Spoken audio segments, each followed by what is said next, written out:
بس رمضان کی سب سے بڑی تیاری کیا ہے کہ اپنے دلوں کو صاف کر لو پہلے سے، کہ جس دل میں نفرت ہو، بغض ہو، کسی کے لیے غصہ ہو، کسی کے لیے کیا کیا جذبے ہوں، دل صاف کرنا۔ ہمارے گھروں میں روزانہ جھاڑو ہوتا ہے، یہاں مدرسے میں روزانہ صفائی ہوتی کہ نہیں ہوتی؟ چونکہ دنیا کی اصل گندگی ہے تو جھاڑو ہاتھ سے نہیں چھوٹ سکتا۔ حرم شریف میں دیکھا کیسے چاروں طرف خدام پھر رہے ہوتے ہیں برش لے کر، تو دل پہ غبار ایسے آتا ہے جیسے صحن میں غبار آتا ہے، دل پہ گندگی ایسے آتی ہے جیسے صحن میں آتی ہے۔ تو ہم نے نظام بنایا ہوا ہے، لوگ وہ کر رہے ہیں، وہ روزانہ جھاڑو دیتے ہیں۔ تمہارا دل ایک آنگن ہے، ایک صحن ہے، اس میں بغض، نفرت، حسد، پتہ نہیں کیا کیا گندگیاں آئیں گی اور آتی رہیں گی۔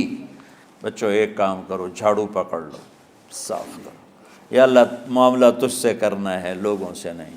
کسی نے برا کہا، کسی نے غیبت کی، کسی نے گالی دی، کسی نے دھکا دیا، کسی نے حق مارا، کسی نے کچھ کیا، یا اللہ تیرے سپرد، میں نے اپنے دل کو سب سے صاف کیا، میں نے اپنے دل کو سب سے صاف کیا۔ یہ اتنی بڑی عبادت ہے کہ بڑے بڑے نفلوں والے، تہجد والے، حج عمرے روزے والے تمہیں نہیں پکڑ سکیں گے، چونکہ اس کا کرنے والا دنیا میں کوئی نہیں۔ نفل پڑھنے والے تو بے شمار ہیں، عمرے کرنے والے بے شمار ہیں، علماء بے شمار ہیں، حاجی بے شمار ہیں، سخاوت کرنے والے بے شمار ہیں، لیکن اس ٹکڑے کو صاف کرنے والا لاکھوں میں ایک بھی نہیں ہے۔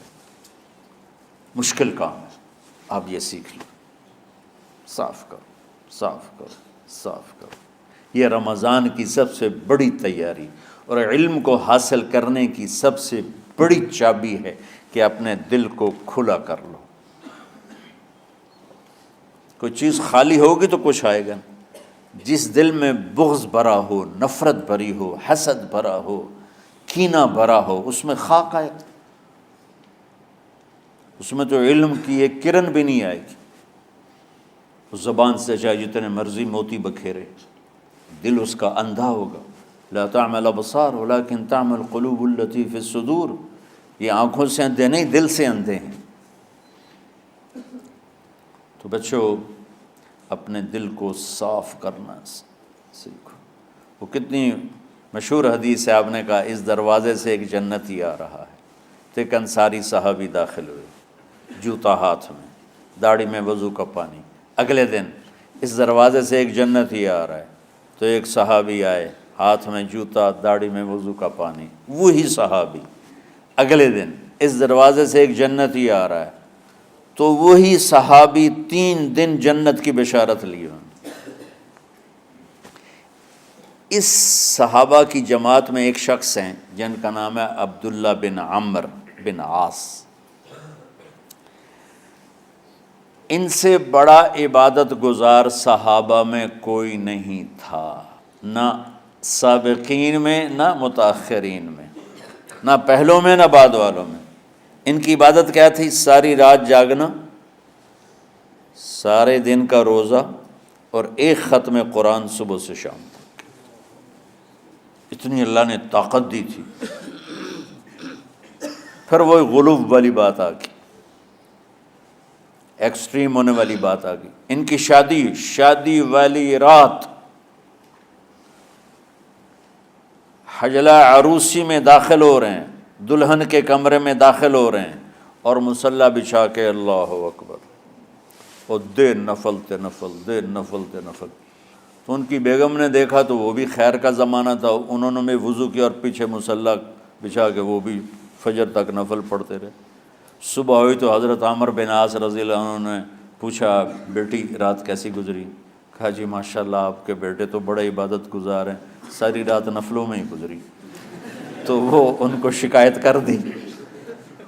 حضرت عمر بن عاص کو اتنا غصہ چڑھا، بیٹے کو تو کچھ نہیں کہا، کتنی حکمت کی بات ہے، سیدھے گئے اللہ کے نبی کے پاس، یا رسول اللہ یہ عبداللہ دیکھیں کیسا نادان ہے، اس کی شادی کی ساری رات نفل پڑھتا رہا۔ تو آپ کہتے ہیں ماشاءاللہ ماشاءاللہ کتنی بڑی بات ہے۔ نفلوں میں گزر گئی، رات بھی نفلوں میں گزر گئی۔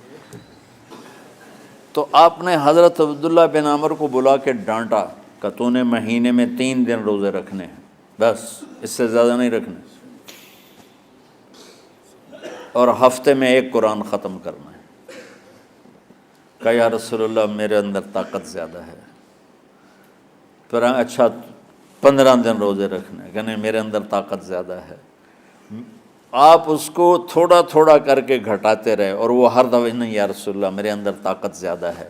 تو آخر میں آپ نے کہا اچھا چلو صوم داؤدی پہ آ جاؤ، 1 دن روزہ رکھو، 1 دن افطار کرو، اور 3 دن سے پہلے قرآن ختم نہیں کرنا۔ تو آپ نے اس کو پیچھے کیا۔ یہ بیٹھے تھے اس محفل میں، ان کے دل میں آیا کیا یہ بزرگ مجھ سے زیادہ عبادت کرتا؟ رات میں ساری جاگتا ہوں، دن روزہ رکھتا ہوں، 1 ختم کرتا ہوں، تو جنت کی بشارت تو مجھے ملنی چاہیے تھی، ان کو کیسے مل رہی؟ یہ کسی کتاب میں نہیں لکھا کہ یہ ان کا جذبہ تھا، لیکن جو کہ میں ان کی سیرت کو جانتا ہوں تو مجھے خیال آتا ہے کہ ان کی نفسیات میں یہ بات آئی ہوگی، چونکہ صرف انہی کو خیال آیا کہ میں جا کے دیکھتا ہوں کہ یہ بزرگ کیا کرتے ہیں۔ تو ان کے پاس پہنچ گئے، چاچا ذرا، وہ ادھیڑ عمر تھے، چاچا وہ میرے ابا تھوڑے ناراض ہیں، تو کچھ دن آپ کے پاس گزار لوں؟ کا بیٹا بسم اللہ آ جاؤ۔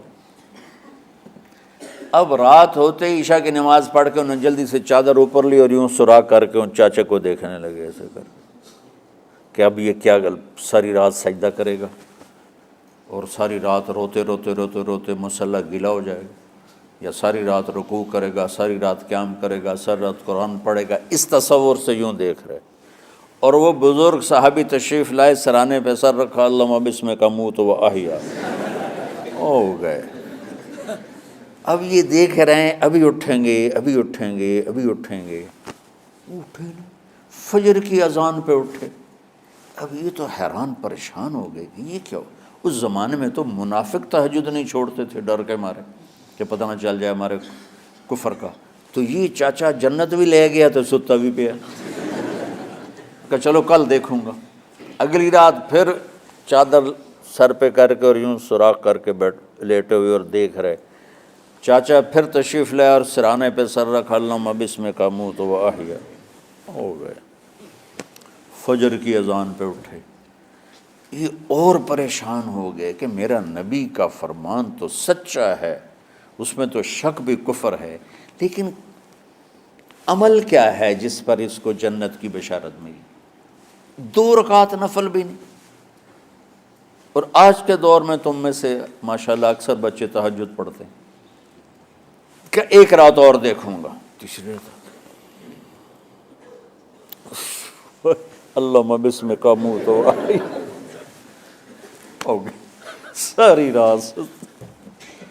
تو تیسری رات پھٹ پڑے عبداللہ بن عمر، کہنے لگے چاچا میری ابا سے کوئی لڑائی نہیں تھی، 3 دن میں تیرے بارے میں سنتا رہا، جنتی جنتی جنتی۔ میں دیکھنے آیا تھا کہ آپ کیا کرتے ہیں، آپ تو کچھ بھی نہیں کرتے ہو، ساری رات سوتے رہتے ہو، اب کیا کرتے ہو؟ انہوں نے کہا بیٹا یہی ہے جو تم نے دیکھا ہے۔ اب ان کو سمجھ میں نہیں آ رہا کہ یہ جوڑ کیسے بٹھاؤں، ادھر جنت کی بشارت، ادھر ساری رات خراٹے، اب یہ اس میں جوڑ کیسے بٹھاؤں، کیونکہ نبی کی بات تو غلط ہو نہیں سکتی۔ تو اب وہ نا ایسے نا بڑے بے دل سے ہو کر واپس مڑے، پتہ نہیں کی چکر ہوئے گی کوئی گل۔ جب وہ دروازے تک پہنچے تو کہنے لگے بیٹا ادھر آنا، واپس آ گئے۔ کہا میں تمہیں اصل راز کی بات بتاتا ہوں۔ کہا کیا ہے کیا ہے؟ تو یہاں ہاتھ رکھا، کہا یہ جو دل ہے نا اس میں کسی انسان کی نفرت نہیں۔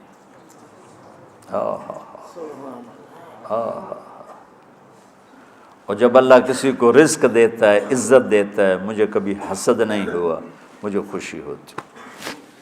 تو عبداللہ بن عمر نے کہنا تھا ہاں یہ بات ہے، نہیں، ان کا ہاذا ہوا، اچھل کے کہنے لگے ہاذا ہوا، ہاں ہاں ہاں ہاں یہی ہے یہی ہے یہی ہے۔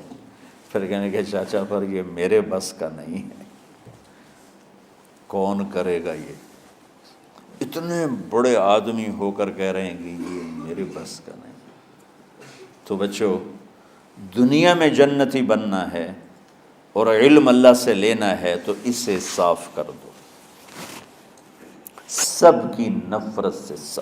اس نے مجھے یہ کیوں کہا، اس نے مجھے یوں کیوں دیکھا، اس نے میرے بارے میں یوں کیوں کہا، اس نے میرے بارے میں یہ کیوں لکھا۔ جس کی تعریف ہوتی میری کتنی برائی ہوتی، صرف تعریف تو نہیں ہوتی، بھرا پڑا سوشل میڈیا مجھے گالیاں دیں۔ اللہ کے فضل سے میرے دل میں ایک ذرے کے برابر کبھی کوئی منفی جذبہ نہیں آیا، آئے تو میں دھو کے صاف کر دیتا ہوں، یا اللہ میں نے اپنے دل کو صاف کیا، میرا معاملہ تیرے ساتھ ہے، کسی کے ساتھ نہیں۔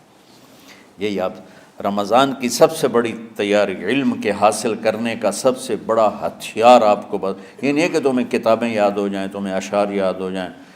تو ساری امت سے کہتا ہوں رمضان کا استقبال کرو، دلوں کو صاف کر کے، نفرتوں کو مٹا کے، مذہبی نفرت، دنیاوی نفرت، رشتوں کی نفرت، بول چال کی نفرت، سیاست کی نفرت، لین دین کی نفرت، ان سب سے اپنے دل کو صاف کرو تاکہ رمضان میں اللہ نے علم اتارا، اللہ تعالیٰ آپ کو علم عطا فرمائے، اور باقی لوگ جو عام دنیا میں زندگی گزار رہے ہیں ان کے دلوں میں اللہ رمضان کا نور اتارے اور ہدایت کا نور اتارے۔